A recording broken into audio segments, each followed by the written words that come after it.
અમદાવાદ મિત્ર ન્યૂઝની ટોપ 10 ખબરોમાં આપનું હાર્દિક સ્વાગત છે। ગુજરાતમાં હાલ ચાંદીપુરા વાયરસને કારણે બાળકોના ટપોટપ મોત। આંકડા અનુસાર અત્યાર સુધીમાં રાજ્યમાં કુલ 15 બાળકો ચાંદીપુરા વાયરસના શંકાસ્પદ કેસ હેઠળ મોતને ભેટ્યા છે, જ્યારે અન્ય બાળકોના સેમ્પલ પૂના ખાતેની લેબોરેટરીમાં મોકલવામાં આવે છે।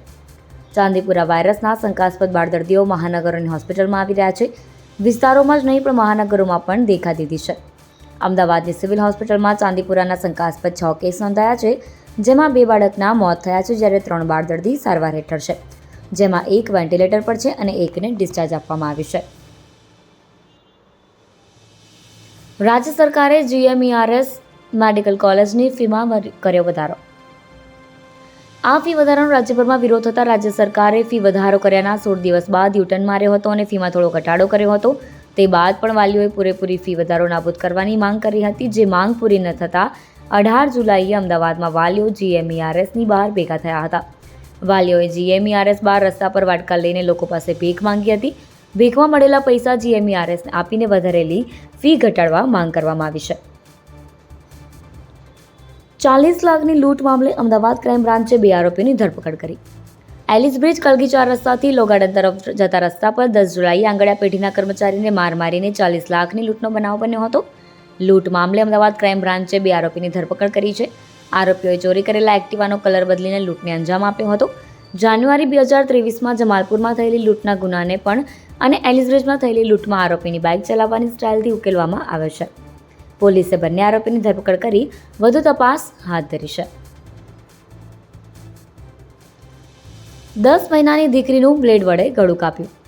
અમદાવાદના આસ્ટોડિયા વિસ્તારમાં એક મહિલાને તેના પતિ સાથે તલાક ના મળતા પોતાની 10 માસની માસૂમ દીકરીની ગળે બ્લેડ મારીને હત્યા કરી હતી। આરોપી 26 વર્ષીય માતાનું માનવું હતું કે તેની દીકરી હયાત હોવાથી તેને છૂટાછેડા નહીં મળે, જેથી દીકરીની નિર્મમ હત્યા કરી નાખી।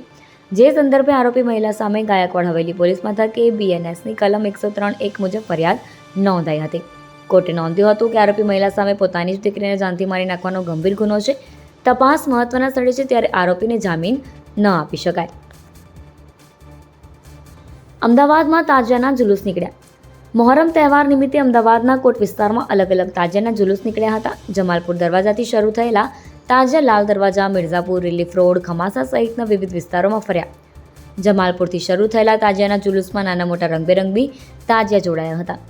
મુસ્લિમ સમાજના યુવકો પોતાના અલગ અલગ કરતબો પણ બતાવે છે। મોડી રાત્રે ખાનપુર પાસે રિવરફ્રન્ટમાં તાજિયા ઠંડા કરવામાં આવ્યા। જમાલપુર, લાલ દરવાજા, રિલીફ રોડ, મિર્ઝાપુર, દિલ્હી ચકલા સહિતના વિસ્તારોના રોડ તાજિયાના જુલુસને કારણે બંધ કરવામાં આવ્યા હતા। તાજિયાના જુલુસને લઈ શહેરમાં અમદાવાદ ક્રાઇમ બ્રાન્ચ સહિત પોલીસનો ચુસ્ત બંદોબસ્ત ગોઠવવામાં આવ્યો હતો। શેર બજારમાં રોકાણ કરવાની લાલચ ભારે પડી। સોશિયલ મીડિયામાં શેર બજારમાં રોકાણ કરીને વધુ નફો મેળવવા માટેની અનેક માહિતી ફરતી હોય છે, જેમાં અનેક લોકો સાથે છેતરપિંડીના બનાવ બને છે। ત્યારે શહેરમાં ફરીવાર શેર બજારમાં રોકાણ કરીને વધુ નફો મેળવવાની લાલચમાં 1.53 કરોડ રૂપિયા ગુમાવવા પડ્યા હોવાની ઘટના પ્રકાશમાં આવી છે, જે અંગે સાયબર ક્રાઇમે ગુનો નોંધી તપાસ શરૂ કરી છે। બાવડામાં 4 રસ્તા પાસે વીજ ડીપીમાં આગ લાગી। બાવડામાં સરકારી દવાખાના 4 રસ્તા પાસે આવેલી હોસ્પિટલ પાસે આવેલી GEBના લાઇટના થાંભલા પર મૂકવામાં આવેલા ડીપીમાં વહેલી સવારે કોઈ કારણસર આગ લાગી હતી। આગ લાગવાથી કડાકા ભડાકા થવા લાગ્યા, જેથી બાજુની સોસાયટીના વોચમેન સુખદેવભાઈ અને આજુબાજુના માણસો દોડી આવ્યા, તેમજ તરત જ GEBમાં ઘટનાની જાણ કરતાં GEBના સ્ટાફે આવીને લાઇન બંધ કરી દીધી। આગમાં ડીપી બળીને ખાખ થઈ ગયું હતું। આગ વહેલી સવારે લાગી હોવાથી માણસોની અવરજવર નહોતી, જેથી સદનસીબે કોઈ જાનહાનિ થવા પામી નથી। અમદાવાદમાં ગુંડાઓ બેફામ। શહેરમાં અસામાજિક તત્વો બેફામ બનીને કાયદો હાથમાં લઈ રહ્યા હોય તેવો કિસ્સો સામે આવ્યો છે। ચાંદખેડામાં પાનનો ગલ્લો ચલાવનાર યુવકને 4 શખ્સોએ ભેગા મળીને યુવકને જાહેરમાં માર માર્યો હતો। ચાંદખેડા પાસે જાહેર રોડ પર જ યુવકને પાડીને દંડા વડે માર માર્યો હતો। તું ધંધો કેમ કરે છે તેવું કહીને 4 શખ્સે યુવકને માર માર્યો હતો। અમદાવાદની યુવતીનો પોલીસે ફરિયાદ ના લીધી હોવાનો આક્ષેપ। અમદાવાદના SG હાઈવે 2 દિવસ અગાઉ એટલે કે 14 જુલાઈ 2024ની રાત્રે પોલીસ મુજબ એક વકીલની ગાડીને યુવતીની ગાડી ટક્કર મારી હતી, જેમાં વકીલની ગાડીને નુકસાન થયું હતું। આ મામલે યુવતીએ એક વિડીયો બનાવી આક્ષેપ કર્યો છે કે મારું નામ આયેશ ગેલેરિયા છે। મારી સાથે એક બનાવ બન્યો છે, જેમાં એક વ્યક્તિએ મારી ગાડીને અથડાવી આગળ જતા હતા, ત્યારે મેં તેમને રોક્યા, ત્યારે તે ભાઈએ મને ગાળો આપી। જેથી મેં મારા ભાઈ અને પોલીસને ફોન કર્યો. આ ભાઈએ મને લાફો માર્યો અને ગાળો આપી તેવું કહ્યું હતા, છતાં પણ પોલીસે કોઈ પગલાં નહોતા લીધા.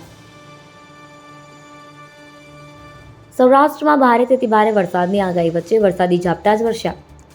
ગુજરાત પર સર્જાયેલી 3 સિસ્ટમના કારણે હવામાન વિભાગ દ્વારા રાજ્યમાં સાર્વત્રિક મેઘમહેરની આગાહી કરવામાં આવી છે. સૌરાષ્ટ્રના 6 જિલ્લાઓમાં હવામાન વિભાગ દ્વારા રેડ એલર્ટ, જ્યારે અન્ય જિલ્લાઓમાં ઓરેન્જ એલર્ટ આપવામાં આવ્યો હતો.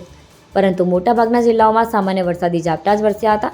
આજે સવારે 6 થી રાત્રે 8 દરમિયાન ફક્ત 31 તાલુકામાં વરસાદ નોંધાયો હતો, જેમાં સૌથી વધુ કચ્છના લખપતમાં 1 ઇંચ વરસાદ નોંધાયો હતો. અહેમદાબાદ મિત્ર ન્યૂઝની યુટ્યુબ ચેનલને સબસ્ક્રાઇબ કરો અને બેલ આઇકોન જરૂરથી દબાવો, જેથી દરેક મહત્વના વિડીયોની નોટિફિકેશન તમને મળતા રહેશે.